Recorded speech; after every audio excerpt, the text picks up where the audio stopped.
tan rápido. Ya estamos todos ya, dale para allá. Eh, ay, no me quiero subir. Buenas noches, señores, buenas noches.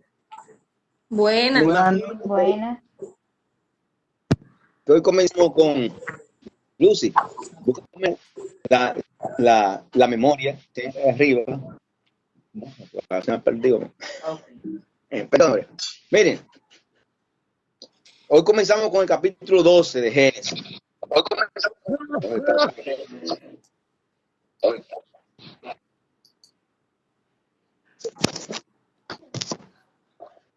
Capítulo 12 de Génesis.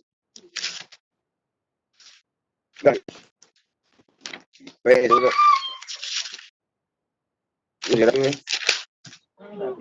la historia de Abraham. Miren, silencio tan, ok, pues está bien. Miren, Abraham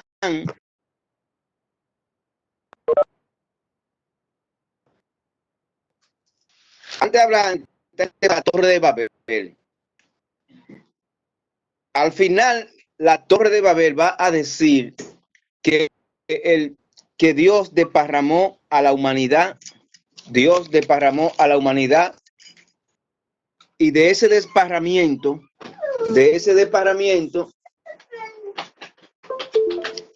Dios va a elegir a un hombre. Esa era la menéutica. Y queda dispersada por lo que era el mundo de aquella época. Esa humanidad pecaminosa. Y de esa humanidad pecaminosa, Dios va a elegir a un hombre. ¿Qué pasa? Que esa humanidad pecaminosa tenía sus rituales religiosos. Y los rituales religiosos que ella tenía era que ellos le sacrificaban sus hijos a los dioses. Entonces, de ese tipo de cultura, de ese tipo de cultura, Dios va a llamar a un hombre llamado Abraham. Dice el texto que lo llama de Ur de Babilonia. Eso es cerca de lo que es hoy Irak. Y le va a decir, deja tu parentela, tu familia, y cáeme atrás. Entonces, perdón, que estoy buscando un archivo aquí. Tampoco es este. Se me ha perdido. Yo lo encuentro ahora, entonces esperen. Entonces, Abraham, ¿cuál es la intención de Dios? Dios hace su intento con Noé de restaurar la humanidad. Pero la humanidad vuelve a su estado pecaminoso con el tema de la Torre de Babel. Entonces a Dios se le ocurre, por así decirlo, un plan B o C o D, cualquier plan. Y lo va a hacer de la siguiente manera. Va a llamar a un hombre llamado Abraham para con ese hombre él crear su pueblo a su imagen y semejanza. Dios va a crear un pueblo a su imagen y semejanza llamado el pueblo de Israel, pero para eso llama a Abraham inicialmente. Ya entré el archivo. Ok, ya está aquí el patriarca, ok, ya. Ahora bien, vamos a conocer un poquito a este hombre llamado Abraham. Ya saben, es un pagano que viene, que deja a sus familiares porque su religiosidad pagana a él no lo está llenando. Veanlo así, no lo está llenando, y cuando este Dios nuevo lo llama, él coge tras de él, buscando la verdad. Abraham es el padre de la fe, pero es el padre también de los que buscan la verdad. Es el padre de los que buscan la verdad. Y por consiguiente, él nos enseña el camino que hay que recorrer para, a través de la fe, descubrir la verdad. Esta fe exige una fe exigente, exige desprenderse y arriesgarse, aceptar la dependencia de Dios. Esta fe exige un cambio de vida, la fe de Abraham. Me pongo esto grande, vamos a ver aquí.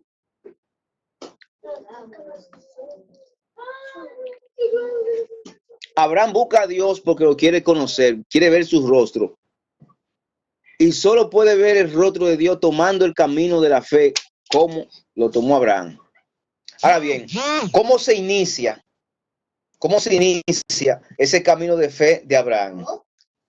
¿O cómo se pudo haber iniciado?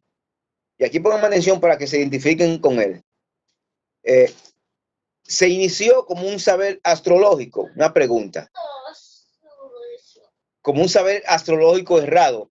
Naturalmente, la primera manifestación o donde la humanidad comienza a identificar a Dios es a través de los astros. Eso es propio del paganismo. El astro, un dios, la luna, el sol, todo eso. Entonces, pero ese afán, pongan atención, porque no podemos ver el paganismo como lo ven los judíos. En el paganismo no todo es mentira, porque cuando Abraham en su momento pagano está buscando a Dios en sus astrologías, él está buscando a Dios. Que lo está buscando erradamente es otro tema. Ahora, nadie puede negar que él no estaba buscando a Dios. Digo esto porque así mucho tú te vas a encontrar con mucha gente que en otras filosofías, en otras religiones, van a estar buscando a Dios. Y a veces no se puede ser tan así, tan rajatabla con ellos, sino observar que ellos en el fondo están reconociendo que necesitan de alguien más trascendente que ellos y por consiguiente lo están buscando erradamente en lugares que no son, pero lo están buscando. Aún lo que acostumbran visitar brujos, buscando la verdad y protección. Están buscando al trascendente, erradamente, pero lo están buscando. Miren, Abraham es el padre de la fe, pero como padre de la fe, a veces tendemos a creer que el tipo fue un tipo ejemplar de pie a cabeza desde el principio al fin. Y no fue así. Abraham tuvo que demostrar esa fe que tuvo.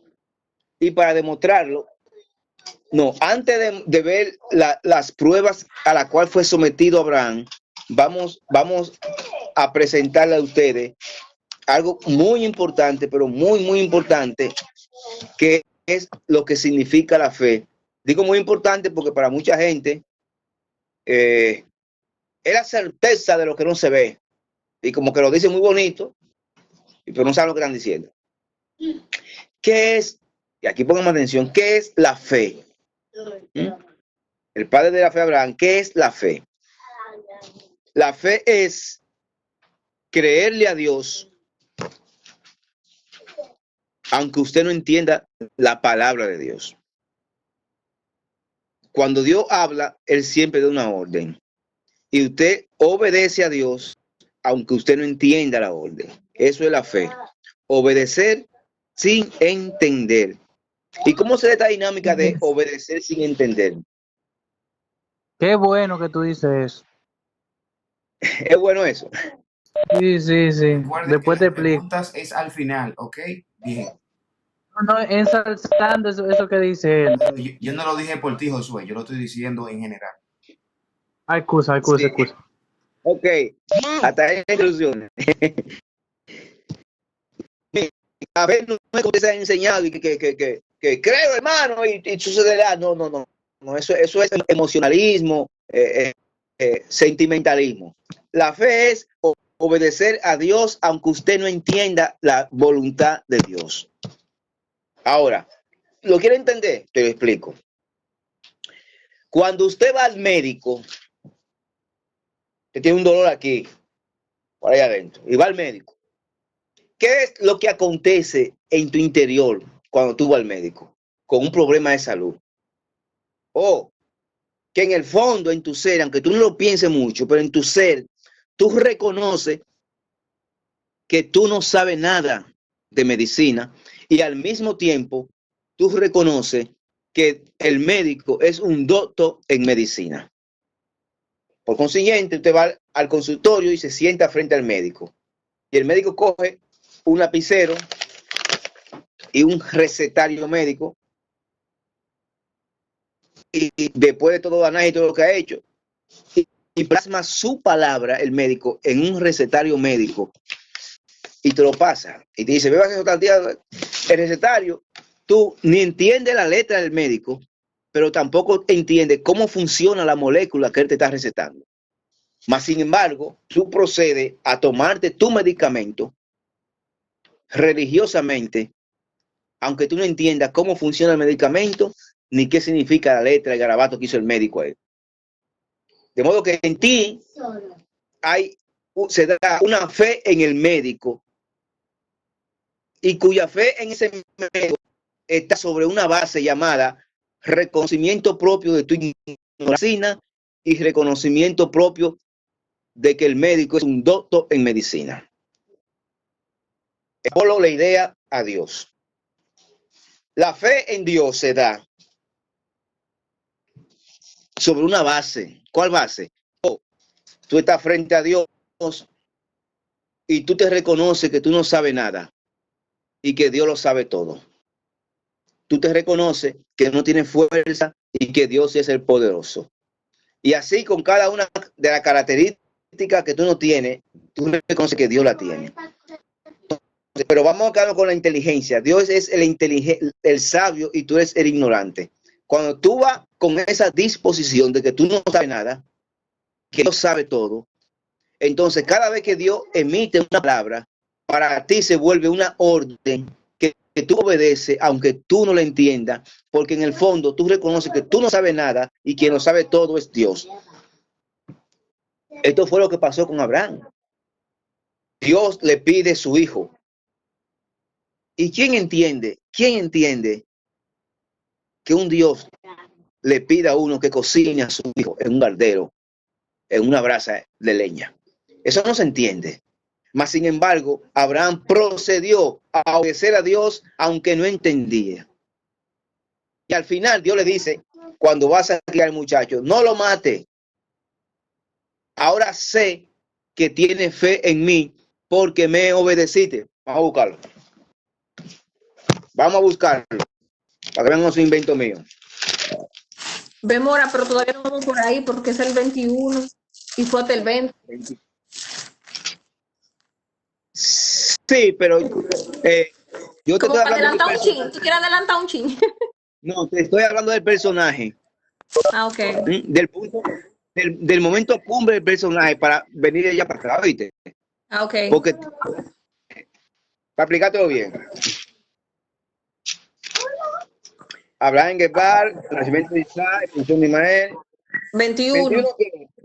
22, ¿qué 21? 22, sí. Ah, ok. Déjame ver. El que lo encuentre rápido, si lo tienen abierto, me avisan. Sí, Génesis 22, 6. Ah, ok, 22:6. Eso que la leña, los carnes, Dios dijo de Abraham. Dios provee el cordero, ok. Llegado al lugar, Abraham alargó la mano y tomó. Entonces le llamó el ángel de Yahvé desde el cielo diciendo, Abraham, Abraham, él dijo, aquí estoy. Continuó el ángel, no alargues tu mano sobre el niño y no haga. Alzó Abraham la vista y vio un carnero abrazado. Ok. No alargues tu mano contra él ni le haga daño, que ahora ya sé que eres temeroso de Dios, ya que no me has entregado tu hijo. Miren, me hice una pausa porque yo me incomodo con esta traducción de la Biblia, ¿oyeron?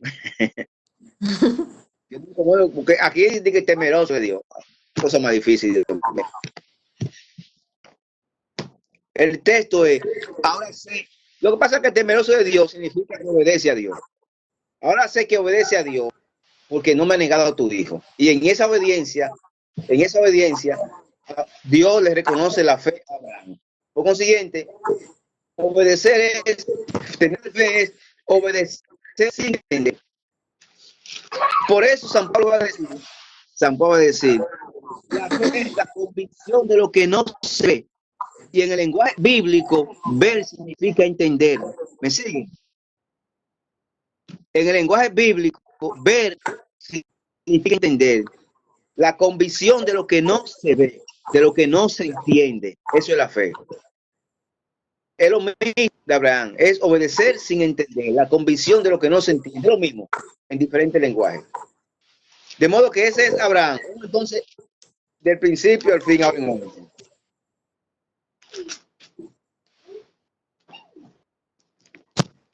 Entonces, hasta aquí 2 puntos. Abraham sale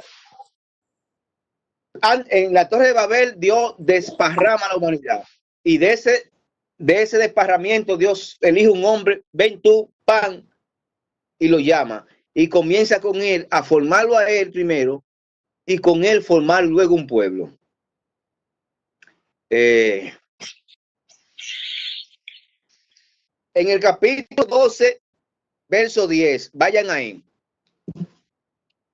Capítulo 12, verso 10. Dice mi título, Abraham en Egipto.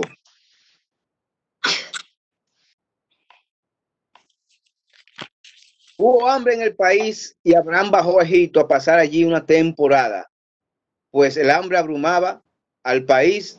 Estando ya próximo a entrar en Egipto, dijo a su mujer Sarai: mira, yo sé que eres mujer hermosa. En cuanto te vean los egipcios, dirán, es su mujer, y me matarán a mí, y a ti te dejarán viva. Ustedes siguen leyendo de más. Ese texto es ya vista. Como dije, ya vista. Anterior a esa escena, en el capítulo 12,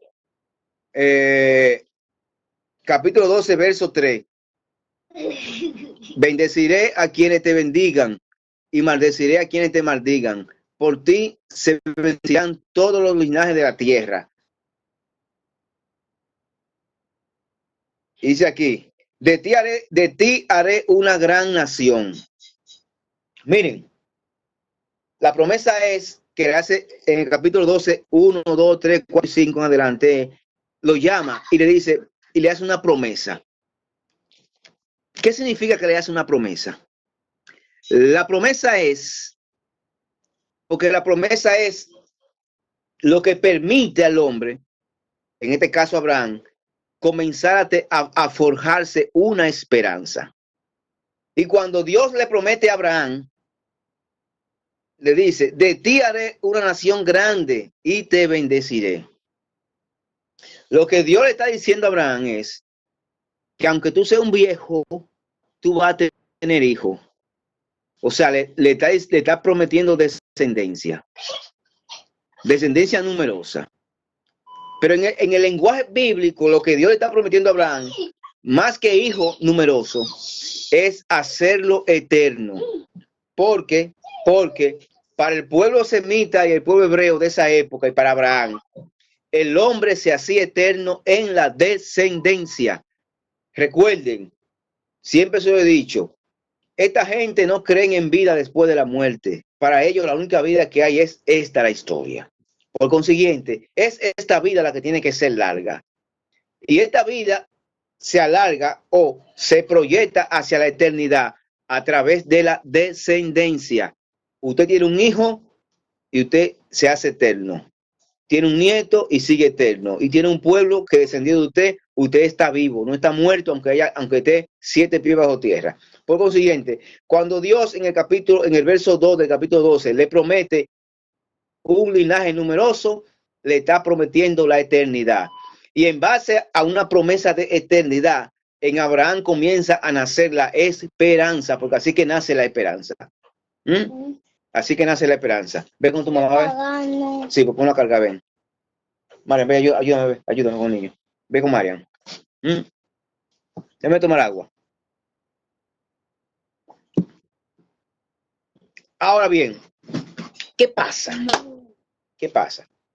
Después de Dios haberle hecho una promesa y alimentarle la esperanza,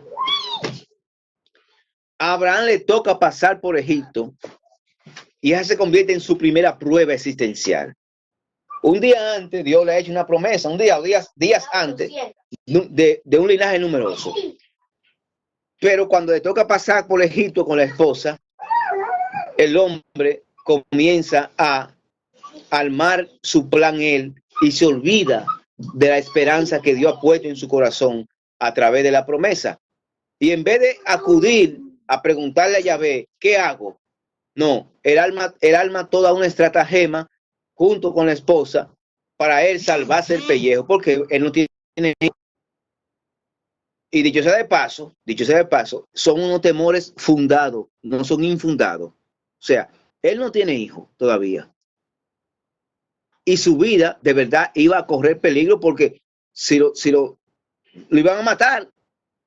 Si él no dice que es su hermana, lo matan. De modo que el temor era fundado. Ahora, como todos los temores de todos nosotros son fundados, no son, a veces son temores inventados, pero hay temores que son reales. Ahora, en base a ese temor real, él, en vez de seguir confiando en la promesa, en vez de seguir teniendo esperanza en Yahvé, porque le hizo una promesa numerosa, él decide armar su muñeco atento a él. Y ahí está, usted lee en el texto. Abraham, de ese mismo texto, hay otra versión en el... Recuérdense que así como hay varios evangelios que se refieren a mismo tema, también aquí en Génesis hay varias versiones del mismo tema. Esta es la primera versión escrita por los yavistas y la segunda versión es escrita por los sacerdotes, que no lo encuentro porque estaban para adelante. Cuando la encontremos ustedes, yo se las recordaré. Abraham y Lot, el primo Lot, que él le llama hermano, y que muchos católicos usan este texto para decirle a los protestantes que así como Lot era primo y la Biblia lo llama hermano, así también los hermanos de Jesús eran primos y la Biblia lo llama hermano. Y es cierto, ¿oyeron? Repito, así como Lot, siendo primo de Abraham, la Biblia lo llama hermano, así también los hermanos de Jesús, los que están allá en los evangelios, no son hermanos, son primos. La Biblia lo llama hermano. Hay que aclarar eso. No me interesa mucho porque es como, no me dice mucho. Entonces yo prefiero brincarlo.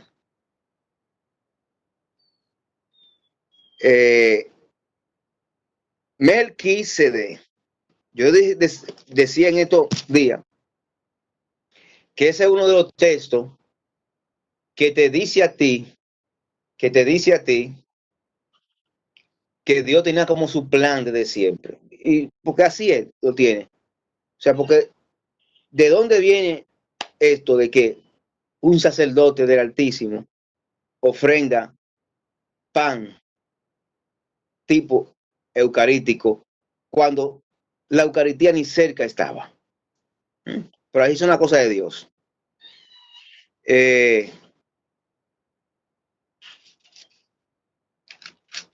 Estoy buscando algo. Miren, la segunda prueba que tiene Abraham, la segunda prueba del padre de la fe de Abraham. Recuerden que Dios lo está educando. Abraham tiene otra segunda prueba. El niño no termina de llegar. La esposa no termina de preñarse. Y la esposa le va a decir a Abraham, como en esa época los esclavos eran propiedad de alguien, la esposa Sarai tenía sus esclavas de su propiedad.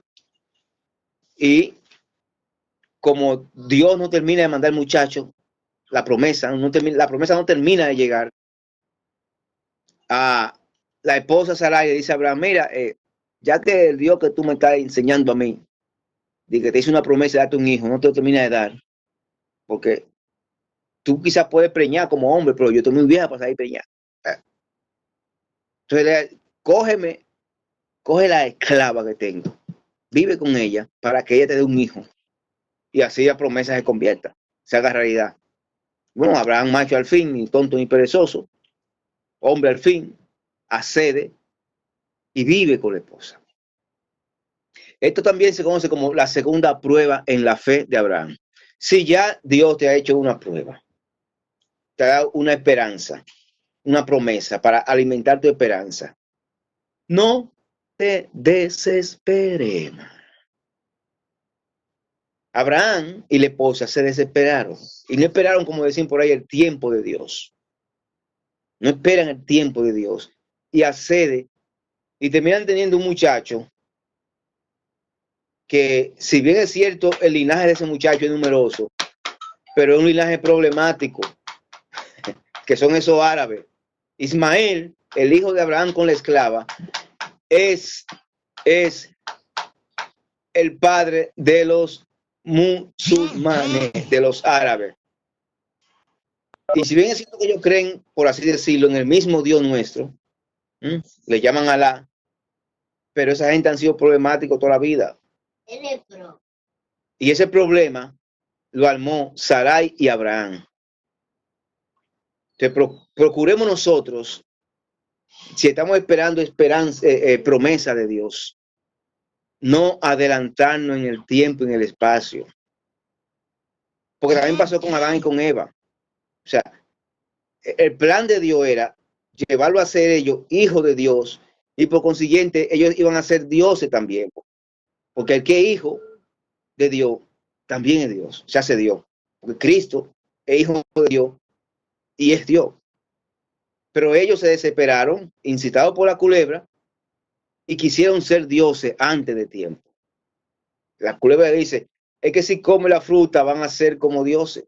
Y ellos se lo creyeron y fueron tras eso. Porque quisieron adelantar el plan de Dios. Igual Abraham quiere adelantar el plan de Dios y terminó dañando el asunto. Ahí se arman unos conflictos de intereses, como siempre, entre las mujeres. Entre las mujeres, unos conflictos de intereses ahí.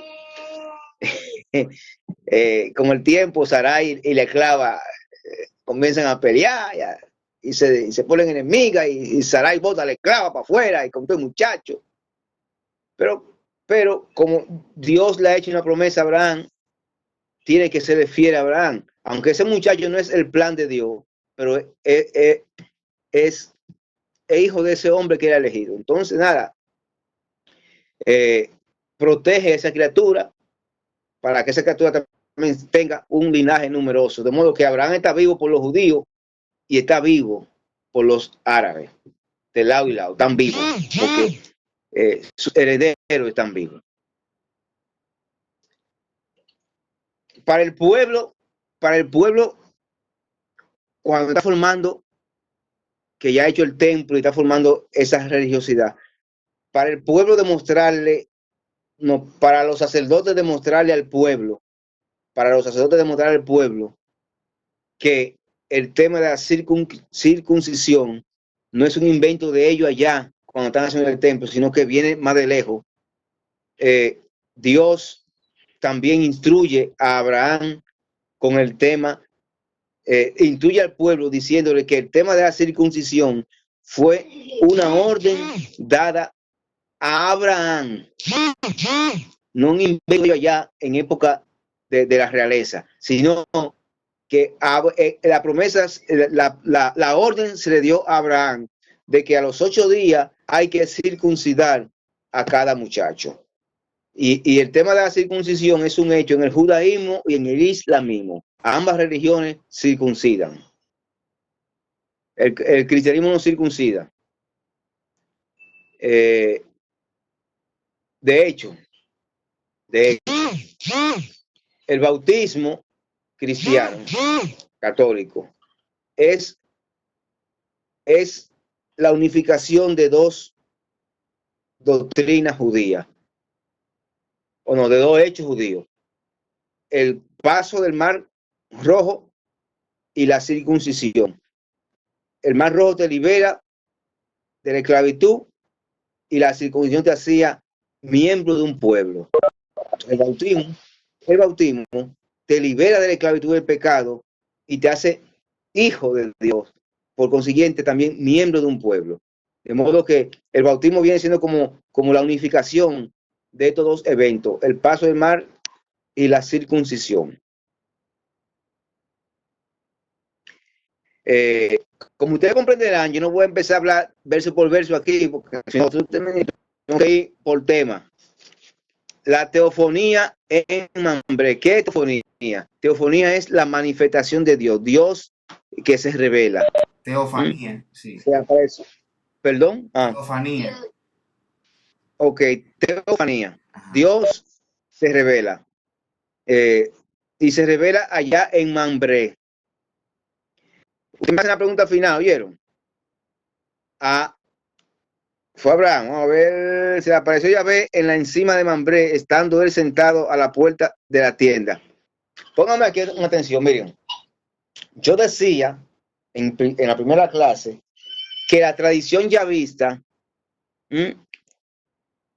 percibe a Dios de manera más cercana y la tradición elohita no percibe a Dios cercano. Dios está allá arriba y no baja. Por consiguiente, si en el capítulo 18:1 se le apareció Yahvé en la encima de Mambré, estando sentado a la puerta de su tienda en la más caluroso del día, ¿qué significa eso? Que Dios es un Dios cercano. Por consiguiente, ese texto es tradición yavista. Eso detalles tienen que verlo así, rápido.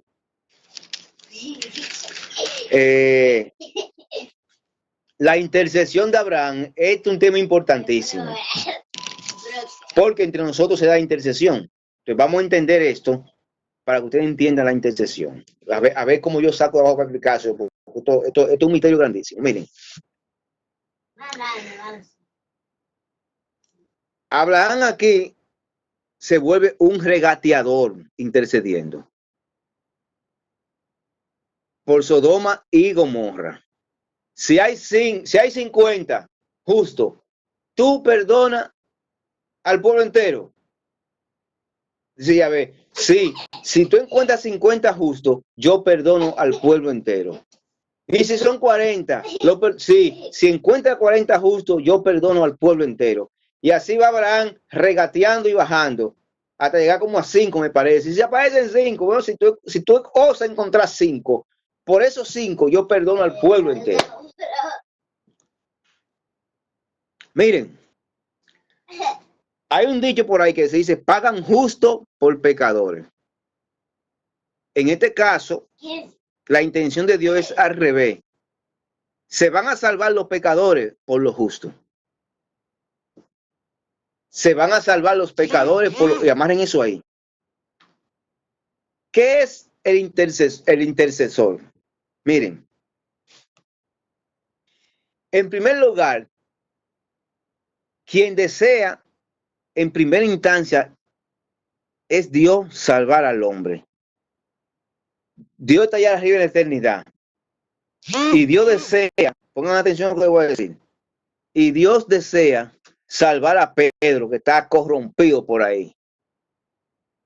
Entre los prostíbulos y brujuleando con brujos y todas esas cosas que el hombre hace. Y Dios allá en la eternidad tiene deseo de salvar a Pedro, de liberar a Pedro. Pero Dios, pongan atención, Dios necesita que alguien se lo pida. Porque así es que funciona. Él tiene el deseo de hacerlo, pero también tiene que haber alguien que lo pida. Él tiene el deseo de hacerlo, pero tiene que haber alguien que lo pida. Entonces, ¿qué es lo que hace Dios? Que encarna su deseo. El deseo de Dios allá en la eternidad de salvar a Pedro, Dios lo encarna en su abuela. Y es así, ¡pam! Y despierta a la abuelita a las 3 de la mañana. Y pone en la abuelita el nombre de Pedro o la persona de Pedro en el pensamiento. Y está la abuela ahí desde las 3 de la mañana dándole mente, caco a Pedro, y caco a Pedro, y Pedro, y donde quiera Pedro. Y comienza la abuelita a hacer su rosario por Pedro, y hace rosario. Y así se da la intercesión de Dios. Pero primero es un deseo de Dios en la eternidad. Y Él encarna el deseo. Eso fue lo que pasó con Jesucristo. Dios quiere salvarnos, pero necesita un tipo de carne y hueso que medie, que intercede, que se lo pida. Entonces, el deseo de Dios, allá en el cielo, de salvar a la humanidad, se encarna en la persona de Jesucristo. Entonces, Jesucristo se convierte en sacrificio agradable a Dios por la salvación nuestra. Pues así mismo fue con Abraham. Dios quiere salvar a Sodoma y a Gomorra. Y está dispuesto, Él está dispuesto, que se aparece 1, 2, 3, justo. Por esos 3 justos, Él salva al resto. Y eso no fue lo que hizo Cristo también, por la mayoría, Él un solo por la mayoría. Pero no encontró uno. Por consiguiente, Sodoma y Gomorra desaparecieron en el tiempo y en el espacio, porque no apareció uno justo.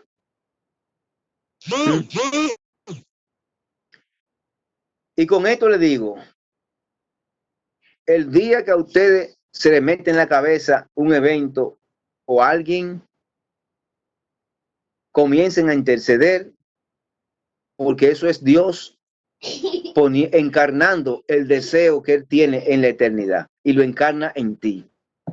Te lo pone a ti, toma, y te inquieta y te importuna. Y te importuna.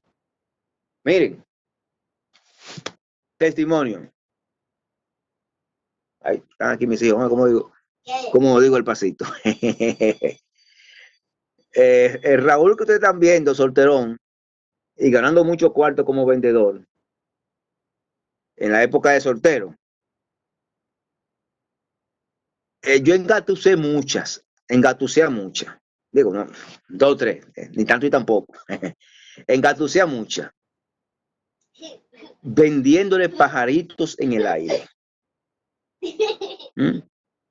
haciéndole promesas, y después y en la cabaña yo le decía, mira, no te enamores, que nada más esto es eso. Cosas así. Bueno, hasta el teléfono rebaló porque no aguantó. Ya casado, póngame atención a lo que voy a decir. Ya casado, tenía como 3 meses casado. Yo me desperté inquieto como a las 3 de la mañana, con un dolor en el alma.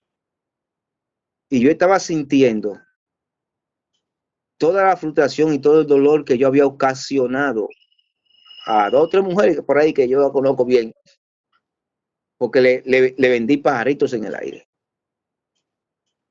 Pero una cosa, bueno, que ahí fue que yo entendí el purgatorio, porque en el purgatorio también dicen los santos que así es.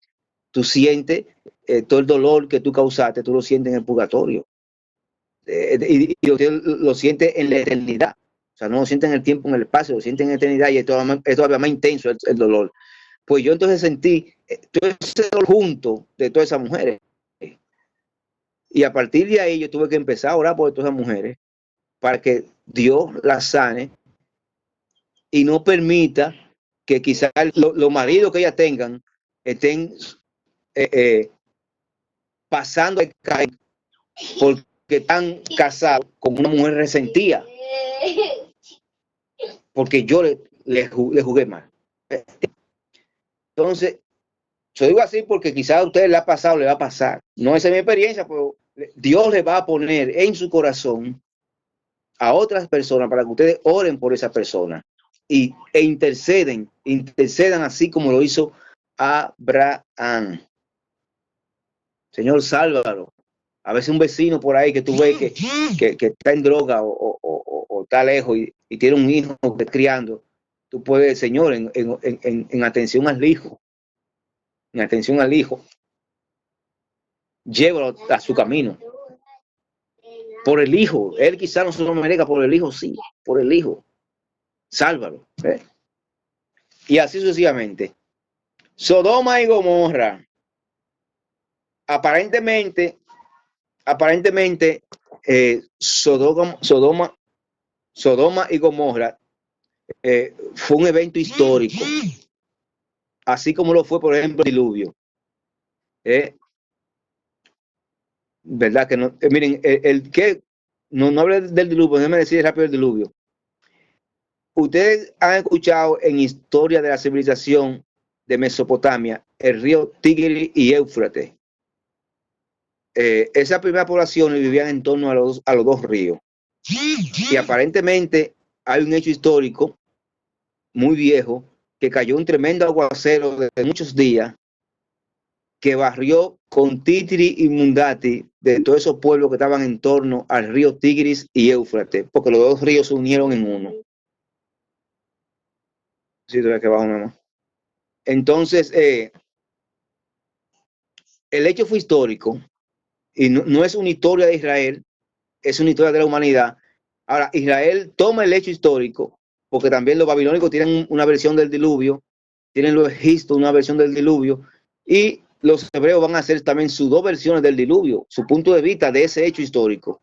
Pues bien, igual también con Sodoma y Gomorra, aparentemente fue un hecho histórico que estaba en el pasado y vino de generación en generación de dos pueblos muy perversos que desaparecieron en el tiempo y el espacio. Cuando a los hebreos le corresponde, a la luz de Yahvé, ellos van a dar su versión, su punto de vista desde la óptica divina de en qué consistió la desaparición de Sodoma y Gomorra. Y ellos van a decir que lo que hizo desaparecer a Sodoma y a Gomorra fue el pecado que le pone la tapa al pomo. Póngame atención. Póngame atención. Yo estoy diciendo hace rato que la idea de eternidad de este pueblo está en la descendencia, en tener hijos. Los maricones, por su misma condición, es una negación a tener hijos. Por consiguiente, es una negación a hacerse eterno en el tiempo. Por consiguiente, para la Biblia y el Antiguo Testamento, el pecado de la homosexualidad es uno de los pecados que rebosa la copa. De modo que para ellos, Sodoma y Gomorra desaparecieron porque al haber tantos maricones, tanto lesbianismo, terminaron desapareciendo en el tiempo y lo ponen naturalmente porque, perdón, ok, se fue Keuri. Entonces, para ellos, lo que hace que Yahvé haga desaparecer estos dos pueblos es el pecado de la homosexualidad, porque es un pecado que va en contra de la promesa de hacer un pueblo numeroso. Esa es la idea. Por eso mucha gente hoy día, frente al auge de ese fenómeno de la homosexualidad, ve en esa simbología un momento decisivo en el cual Dios va a tener que hacer algo hoy día con el tema, porque lo hizo en el pasado, y él buscará la forma de hacerlo de nuevo. Lo hizo también en la época greco-romana, cuando el cristianismo naciente por fin conquistó a toda Europa y todo Occidente y se alzó con el control moral de la zona. Y todos esos pecados, todas esas depravaciones fueron desapareciendo en el tiempo y en el espacio gracias al catolicismo. Hoy día parece que nosotros los católicos estamos perdiendo fuerza, que todo ese libertinaje de homosexualidad, de promiscuidad, de tanta sexualidad, tanta cosa, de tanta pornografía, de todo eso. Entonces, aparentemente hemos dejado de tener influencia sobre la humanidad, que no han sacado los pies y la humanidad vive de espalda a Dios, envuelta en esos tipos de pecados. De modo que Sodoma y Gomorra se parece a lo que es hoy, y lo que es hoy también se parece al estado en que estaba la cultura greco-romana, que hacían orgía y vivían hermano con hermano y papá con hija, como si nada. O sea, entonces, después que tanto el judaísmo como el catolicismo logran sacar todos esos fenómenos pecaminosos de las culturas, de repente están volviendo otra vez y lo quieren como y lo quieren legalizar o ya está legalizado. De modo que esto aconteció con Sodoma y Gomorra. Se negaron con su comportamiento a seguir pariendo. Para que vayan entendiendo. Ustedes me paran, ¿oyeron? Sí, digo, todavía temprano. Origen de los moabitas y los amonitas. Pongan atención aquí, miren. Subió Lot desde Zoar y se quedó a vivir en el monte con sus 2 hijas. Temeroso vivir en Zoar. Él y sus 2 hijas se instalaron en una cueva. Ustedes se han leído el texto, ese es el relato en el cual las 2 hijas emborrachan al papá. Y ustedes saben para qué, ¿verdad? Decir, le dan un humo al papá.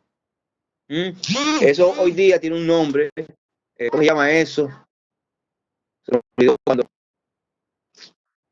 Cuando el papá vive con las hijas, Dios mío, se me olvidó ese nombre. Incesto. ¿Cómo? Incesto se llama. Exacto.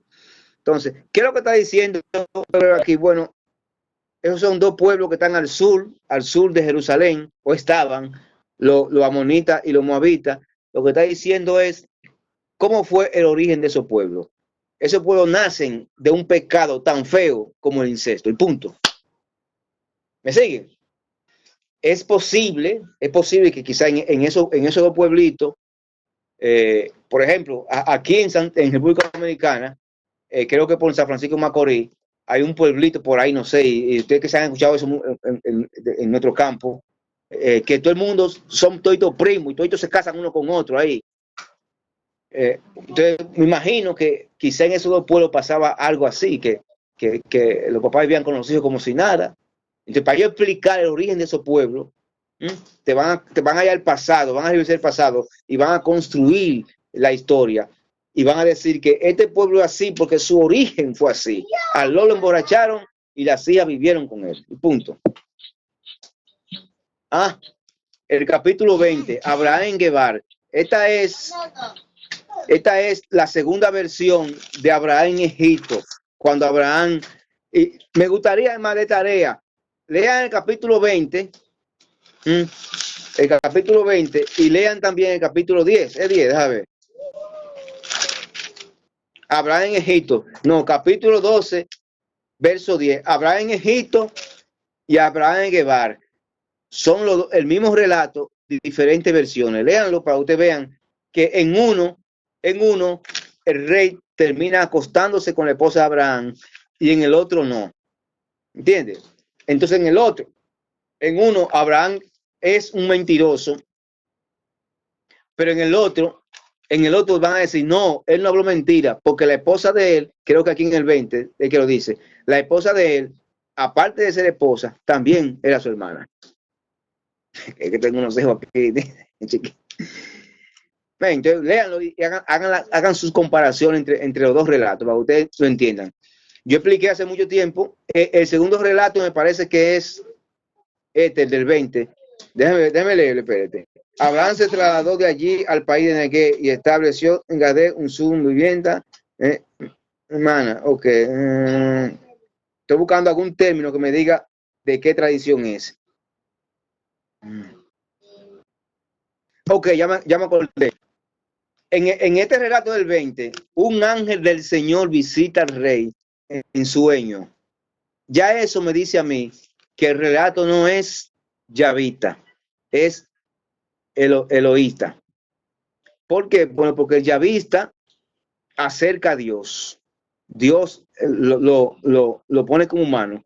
En el eloísta, Dios no baja, Dios manda su ángel, su palabra, Dios manda su palabra a través de un ángel o a través de sueños. Entonces, al final del texto, un ángel visita en sueño al rey. Entonces ya eso me dice a mí que es un relato eloísta. Por consiguiente, es más temprano que el primero es más viejo. Y en este ya se ha hecho conciencia de que tú no puedes poner al padre de la fe con un pecado tan feo así como de mentiroso. Entonces aquí van a ir sobre los hechos y van a descubrir que la esposa de Abraham era media hermana de él. Por consiguiente, cuando él dijo que era su hermana, él no habló mentira. Eso es así. Por fin nace Isaac y se cumple la promesa. Capítulo 21. Isaac nace y se cumple la promesa. Y Abraham está vivo, está lleno de alegría. ¿Quién le había dicho a Abraham que Sara amamantaría hijo? Bueno, ahí está. El Dios de lo imposible hizo posible que un viejo sin Viagra, preñe. y a una vieja. Está bien. Miren, ustedes van a ver mucho el tema de las mujeres estériles en la Biblia. Porque, vuelvo y te digo, la Biblia es engrandecer a Yahvé y empequeñecer al hombre. Este pueblo, en su Biblia, lo que hace es que engrandece a Yahvé y empequeñece al hombre, como tiene que ser. Para decirte, así tenemos que vivir, engrandeciendo a Yahvé y empequeñeciendo a nosotros. ¿Qué quiero decir con esto? Bueno, que frente a la impotencia del hombre, autodarse la eternidad, Abraham no puede preñar. Entonces la mujer es maldita. La mujer que no puede salir preñada es maldita porque no puede dar un hijo al hombre. Porque recuérdense que está el machismo de la época, culturas patriarcales. Entonces, esa mujer que no puede darle un hijo al hombre es maldita porque no puede parir. Entonces, esa mujer maldita clama al cielo porque quiere sentirse bendita dándole un hijo al hombre. Y Dios, entonces la Biblia va a tener ese comportamiento. Está la mamá de Samuel, la mamá de Sansón, está esta mujer Sara, y hay otra más por ahí, que son mujeres estériles, que no pueden tener hijos, y Dios la hace concebir, para que Dios se engrandezca y el hombre se empequeñezca. Ese va a ser siempre el mensaje. ¿Vieron? Está la prima de María también, Isabel. Isabel, la prima de María también. O sea, es un comportamiento, ¿vieron? Para que Dios se engrandezca. Así mismo, gracias, Laura. Sí. Luego, entonces, naturalmente, cuando nace el muchacho, ¿qué hace Agar? Manda al carajo, digo, ¿qué hace Sara? Manda al carajo a Agar y a Ismael. Se van de aquí ya. Se van. Pues ya tienen su hijo ya. Mientras no había llegado el hijo, estaba ya ahí manejando la situación con Ismael. Desde que ella pudo concebir y parió, le cogió con Agar y la sacó del rancho. La sacó del rancho y es ahí cuando Dios ve el canto de Agar y sale a su encuentro. Abraham es venerado, ustedes lo sabían, es venerado por los musulmanes, por los judíos y por los cristianos. Por esta realidad, porque Abraham es padre de los musulmanes con Ismael, padre de los judíos y de los cristianos a través de Isaac. Eso es así.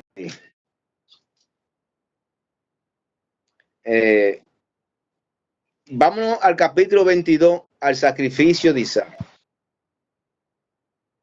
Y aquí póngame atención. ¿Qué hora es? A 10:09. Póngame atención aquí. Todo este relato del 22:1 al 22:19, léanselo bien leído y oigan lo que significa. Este relato es la tercera prueba de Abraham. La primera fue Abraham cuando tiene que pasar por Egipto, que le dice a la mujer, dile que tú eres mi hermana para que no me maten. Luego la segunda prueba fue la esposa de Abraham, Sarai, que le brinda la clava para que Abraham tenga un hijo. Ninguna de las dos cosas fueron planes de Dios, pero ellos la ejecutaron porque se desesperaban y no tenían paciencia de esperar. De modo que en esas dos pruebas iniciales Abraham se quema. Pero en esta prueba de sacrificio de Isaac, Abraham no se quema, Abraham pasa la prueba. Y es la prueba en la cual Dios le reconoce la fe a Abraham porque obedeció su palabra. Por eso estoy diciendo hace rato que fe es obedecer sin entender. Pero aparte de todo eso, pongan atención. La fe es propiedad de la humanidad, no es propiedad ni del judaísmo ni del cristianismo. La fe no le pertenece al cristianismo, la fe pertenece a la humanidad, ya sea chino, musulmán, judío, cristiano o ateo, si es que tienen fe. La fe es de la humanidad.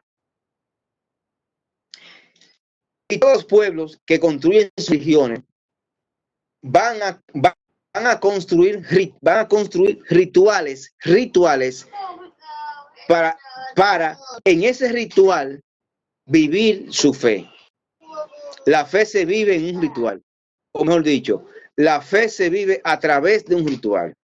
Los pueblos paganos que también tenían fe en sus dioses paganos, en su diversidad de dioses, vivían su fe en torno a un ritual que consistía en sacrificarle sus hijos a los dioses paganos.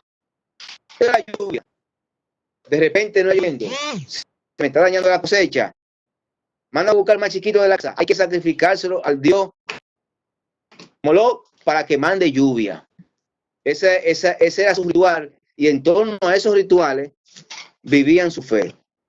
Ese tipo de ritual todavía en época de Cristóbal Colón, porque cuando Cristóbal Colón va a México, encuentra allá que la tribu más poderosa de México tenía en zozobra a las demás tribus aborígenes porque salía a cazarlo para sacrificárselo a sus dioses. Eso fue hace 500 años, señores. Y todavía estaban aquí en las Américas. Los caribes comían gente aquí. Se comían a los taínos, a los otros. O sea, de modo que la colonización lo que vino fue a salvar esta zona. De modo que lo que quiero decir es con esto, que los pueblos paganos vivían su fe en torno a un sacrificio de sus hijos. Y Dios saca a Abraham de esos pueblos paganos, lo saca y lo pone aparte. Y para que la enseñanza se quede a Abraham en el corazón y en el cerebro, Dios lo somete a la vivencia. ¿Cómo? Abraham y sus padres tenían la costumbre de ellos manipular sus dioses, ellos toman la iniciativa de sacrificarle sus hijos a sus dioses. Pero en este caso es distinto. En este caso, Yahvé le pide el hijo a Abraham. No es que Abraham va a ofrecerse, es que a veces lo pide, dámelo. Por consiguiente, la prueba es distinta. Naturalmente, como Abraham viene de una cultura que acostumbre a sacrificar a sus hijos a los dioses, Abraham va inmutado, no está alterado, porque él viene de esa costumbre, está acostumbrado a eso. El caso es que cuando Abraham va a acuchillar a Isaac para cocinarlo en la leña, Dios lo detiene y le presenta un cordero, una cabrita. Toma esta cabrita, no lo haga, toma esta cabrita. Entonces, ¿qué es lo que significa todo este relato del sacrificio de Isaac? Pongan atención. Este sacrificio de Isaac lo componen los sacerdotes. Déjame ver si son los sacerdotes, espérate. Aquí después de Dios, toma. Ok, yo voy después. Pero sí, bueno, sí, como estoy seguro que fueron los sacerdotes que componen este relato. ¿Y cuándo lo componen? Bueno, en Babilonia. ¿Y para qué lo componen? No, ellos lo componen antes de Babilonia. ¿Pero para qué lo componen? Para enseñarle al pueblo cómo nace el ritual judío de sacrificarle un cordero a su Dios Yahvé. Y le van a decir, mira, nuestro padre Abraham vino con una costumbre fea de sus dioses, de sacrificar a sus hijos a los dioses. Y el Dios nuestro llamado Yahvé le cambió el ritual. Le cambió el ritual. Este es el hijo, dame tu hijo y toma la cabra. y le dice, yo soy diferente a los demás dioses, a los dioses de tu padre. A los dioses de tu padre les gusta la sangre de sus hijos. Yo me conformo con la sangre de un cordero. Conmigo tú vas a vivir tu fe en torno al sacrificio de un cordero, no con la sangre de tus hijos. Ese cambio de ritual significó para la época un avance en términos de derechos humanos. Lo diríamos así hoy día. Un avance en términos de derechos humanos. Mientras todos los pueblos que se llaman pueblo hebreo estaban sacrificando sus hijos, el pueblo que es un pueblo diferente y por consiguiente es un pueblo diferente, él comienza a marcar la diferencia y donde primero comienza a marcarla es ahí en su ritual. Aquí no se sacrifica nuestros hijos a Dios. Aquí se sacrifica un becerro y eso fue un avance en términos de derechos humanos. Véanlo así. Y el relato es útil para enseñarle a los judíos de aquella época cómo Dios le cambió el ritual al pueblo y dónde nace el ritual. Véanlo así. Naturalmente, luego a María Santísima, el ángel del Señor la va a visitar y le va a plantear un cambio de ritual también. Porque bueno, en la época de Cristo, cuando Cristo nace, los judíos tienen esta costumbre de Abraham de sacrificarle un becerro, a Yahvé, para que Yahvé les perdone los pecados. Pongan atención. Pongan atención. La sangre del cordero sirve para perdonar los pecados. Ok, eso fue en época de Abraham y en el judaísmo. Pero ya en época de Cristo, la conciencia religiosa, el desarrollo de la fe, ya le ha revelado una cosa que está en el Salmo 8. Léanse el Salmo 8. No sé si toca para esta semana. ¿Qué es el hombre para que te acuerdes de él? Lo hiciste, búsquenlo, alguien búsquenlo ahí. Lo hiciste superior o inferior, no me acuerdo cómo que dice a los ángeles. El caso es que el Salmo 8 es una maravilla. Lo que quiero decir con esto es que ya el hombre sabe, ya en época de Cristo, el ser humano, al menos los hebreos, están conscientes que ellos son, que el hombre son, el hombre, el género humano es la creación, la perfección de la creación. Así en la escala de la creación, el hombre está en la cúspide y los animales están abajo. Entonces ellos comienzan a preguntarse, ¿es posible? Pongan atención, Laura. ¿Es posible, en época de Cristo, es posible que si yo soy superior al becerro, puede la sangre del becerro limpiarme los pecados a mí? Si yo soy superior en la creación al becerro. ¿Ve la lógica? ¿Puede la sangre de un cordero limpiarme los pecados si yo soy superior al cordero? Entonces ya el ritual, por un tema del desarrollo de la fe en el tiempo, ya el ritual comienza a caducar. No comienza a no tener sentido. Entonces cuando comienza a no tener sentido, por así decirlo, la fe entra en crisis. Y la fe entra en crisis, y es bueno que entre en crisis, porque eso le permite a los hombres, cuando entran en crisis en la fe, descubrir nuevos la verdad. Una dictadura y aquí nadie está obligado a estar. Okay. Ya estoy acabando con esto, tranquilo. Ok, no. Esto es lo último, Pedro, ¿oíste? Ok, retomo. En época de Cristo ya está en crisis el ritual porque la sangre del cordero no es superior al ser humano. Por consiguiente, al entrar en crisis el ritual, ya ellos están como cultura listos y preparados para recibir otras de las grandes verdades de fe. ¿Cuál? La siguiente, que el pecado del hombre solamente puede ser perdonado y limpiado con la sangre de otro hombre y no cualquier hombre. Repito, ya en esa época el cerebro religioso de los judíos está preparado para recibir una gran verdad. ¿Cuál verdad? La siguiente, que los pecados del hombre son perdonados por la sangre de otro hombre, igual que él, y no la de un animal, y no cualquier hombre. Entonces, por consiguiente, ese hombre que es hombre y no es cualquier hombre, es Jesucristo que se encarna. Entonces, Cristo llega, No, y si como he dicho, Dios siempre va preparando el terreno en la fe del hombre para ir dejándole caer dosis de verdad.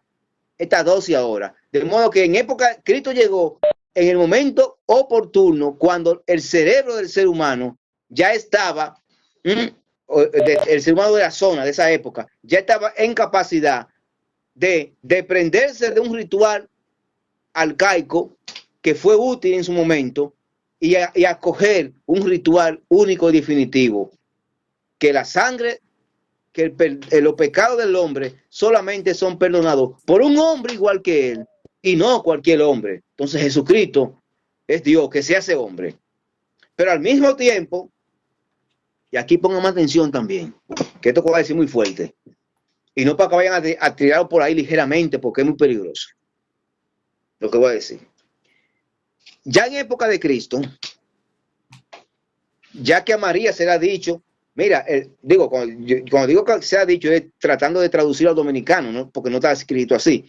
Pero a María se le dice, María crea conciencia de que ella va a parir un hombre que es Dios, y ese Dios va a sustituir el ritual hebreo del Cordero.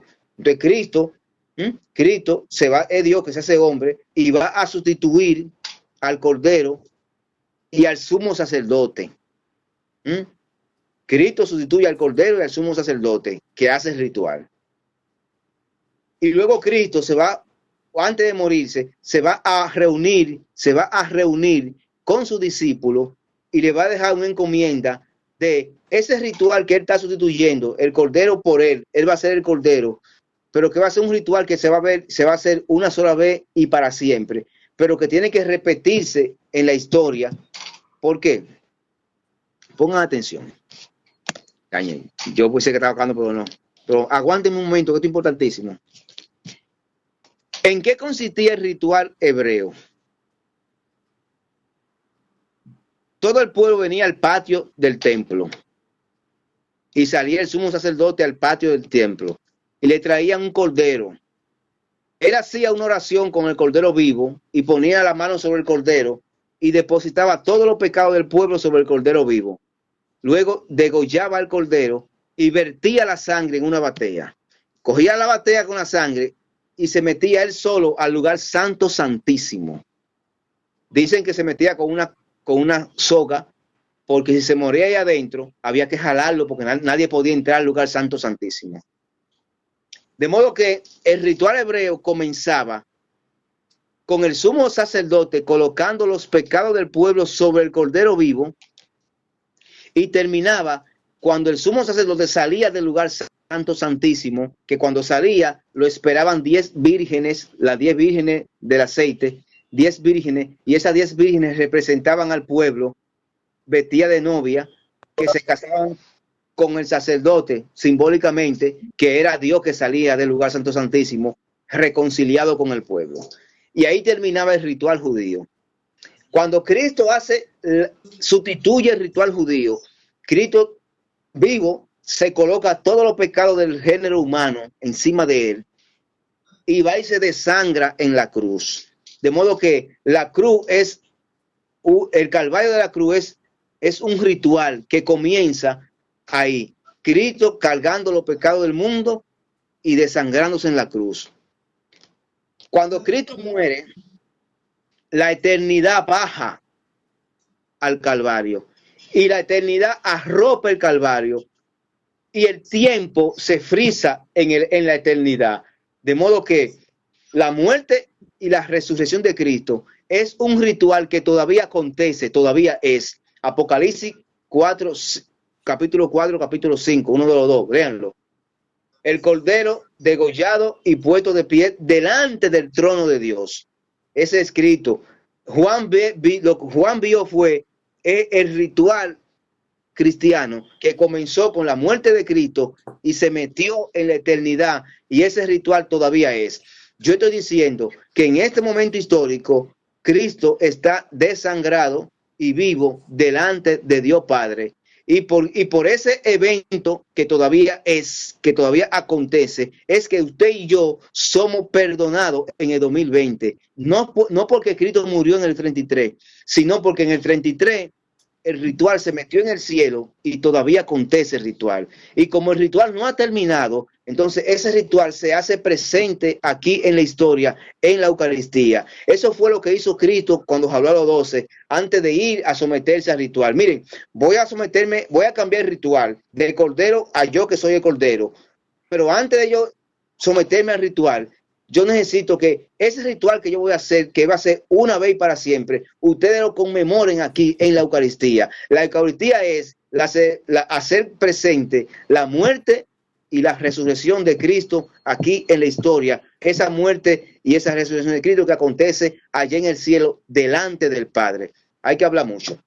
Lo que yo iba a decir ahorita era y no quiero que esto lo vayan a tirar así ligeramente, que en época en la cual Cristo nace, el pensamiento dominante es el pensamiento griego. Y los griegos son los primeros que dicen, es un mito, que los dioses del Olimpo copulan con las mujeres de la tierra y tienen hijos semidioses. Eso lo que han leído Historia Universal, lo han leído en la Historia Universal de los dioses griegos. Los mitos griegos decían que los dioses bajaban a la tierra y copulaban con las mujeres y tenían hijos semidioses. El dios Hermes, el de las dos alitas en los pies, es un semidios, hijo de Zeus y Caliso, una humana. Eso es mito. Ahora bien, ese mito griego le permitió al pensamiento cerrado judío, es decir, a esos judíos que vivían en la diáspora, que vivían en el extranjero y que entraron en contacto con esa mitología griega, le permitió a los griegos, porque el judío es recalcitrante en su cultura, pero el que emigró hacia afuera y se le abrió el cerebro y entró en contacto con esa cultura griega, aprendió, aunque sea de oído, a escuchar que los griegos dicen que los dioses bajan y copulan con la mujer y tienen hijos. Ese pensamiento griego, que es un mito, no fue una realidad, un mito, sirvió como colchón a los cerebros de los judíos de la diáspora para que ellos, cuando se les dijese, mira, María tuvo un hijo con el Espíritu Santo, no con sexo, sino por obligación del Espíritu Santo, y ese hijo de Dios. Entonces, esa verdad, la cual ellos no contactaron porque ellos no conocieron a María, encuentre un colchón en el cerebro y caiga cómodo, y se pueda creer. ¿Me siguen? ¿Me siguen? Háganme así si me siguen. No vayan a decir esa cosa sea ligera, porque mucha gente por ahí entra en crisis. Pero es así. El pensamiento, lo que fue un mito griego, se hizo realidad en el cristianismo. Dios es el esposo de María Santísima y tuvo un hijo con ella sin sexo por obligación del Espíritu Santo. Una realidad parecida al mito griego. No se escandalicen, pero eso es así. Ahí terminé. Ok, bien. Perfecto. En este momento es bueno la parte de a pesar de que son las 10:30, yo sé que hay parte de gente que han levantado las manos para hacer preguntas, que sé que la han estado guardando, como Keuri, que tiene como 3 días diciendo que quiere preguntar algo. No sé para qué en este momento. Entonces, Keuri,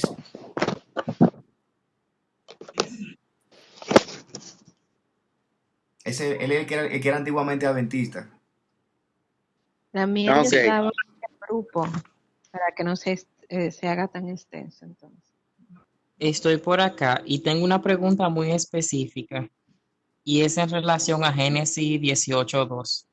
Pone como referencia también Hebreo 13:2 y en los comentarios yo leí algo que me llamó mucho la atención. Decía que las 3 personas que se le presentaron a Abraham, que luego entonces fueron a Lot, eran la personificación de la Santísima Trinidad. Eso lo decía en los comentarios, entonces quisiera que me aclarara eso.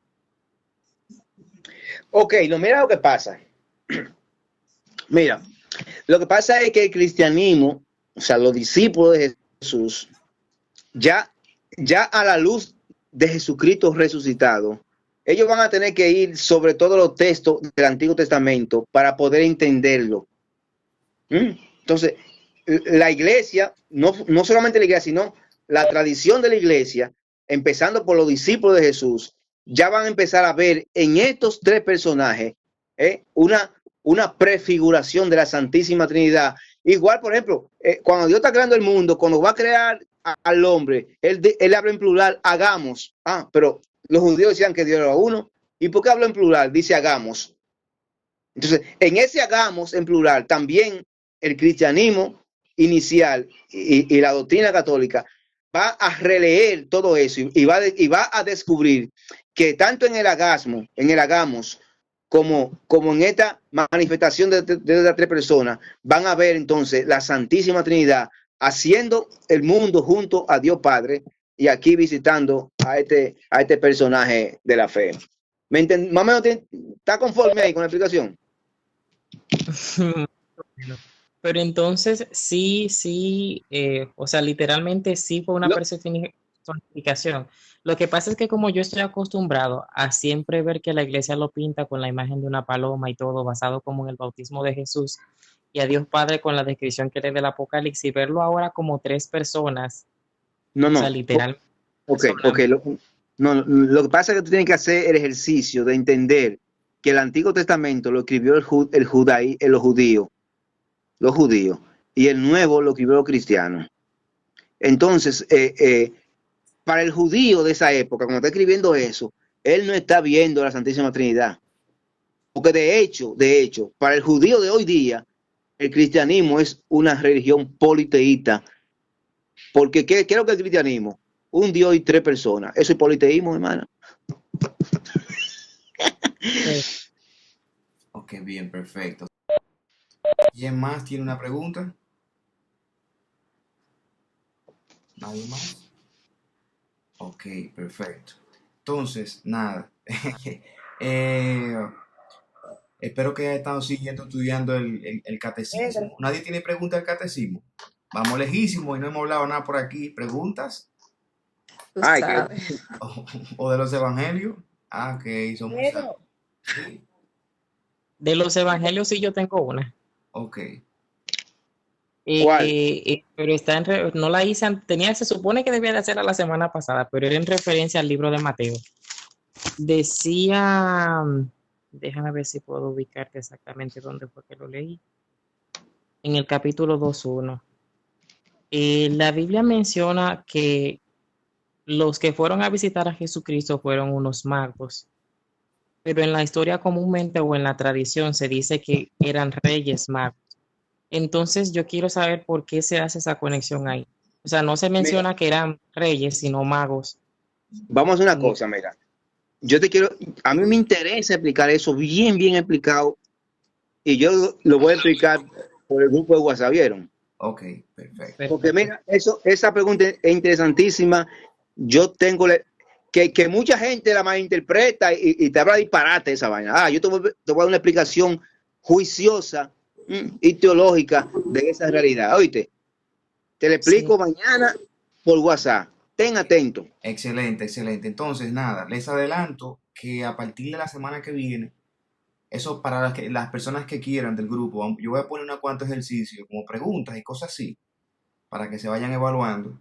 Si bien nosotros vamos a dar no está en planes de dar un certificado cuando nos graduemos, esto es un grupo de estudio, pero para aquellas personas que se quieran evaluar, ver qué tanto han aprendido, vamos a compartir eso, ¿ok? A partir de la semana que viene, les voy a dar los usuarios para la gente que quieran acceder al lugar donde van a estar las preguntas y así, exactamente, todo muy bien.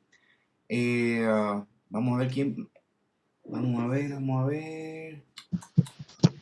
Eso es todo. Wilene, ¿tú puedes hacer la oración de despedida? ¿Tú me oyes? Que yo Sí, tengo como el... porque veo el... Perdón. Bueno, en estos momentos nos ponemos en manos de Dios Padre, Dios Hijo y Dios Espíritu Santo. Y te queremos dar gracias, Señor, por esta hermosa noche. Siempre empezamos nuestra oración, en muchos de nuestros casos, pidiéndote que liberes, que sane, que nos ayude. Mas, sin embargo, en esta noche te damos gracias por todas las cosas que aprendemos, por un día más de vida, por un momento más a donde podemos decirte, Señor, yo te amo, te quiero, te extraño. Y de esta forma, Señor, te quiero presentar a cada una de estas personas con sus realidades, mas sobre todo, te quiero pedir un sueño reparador para cada uno de ellos.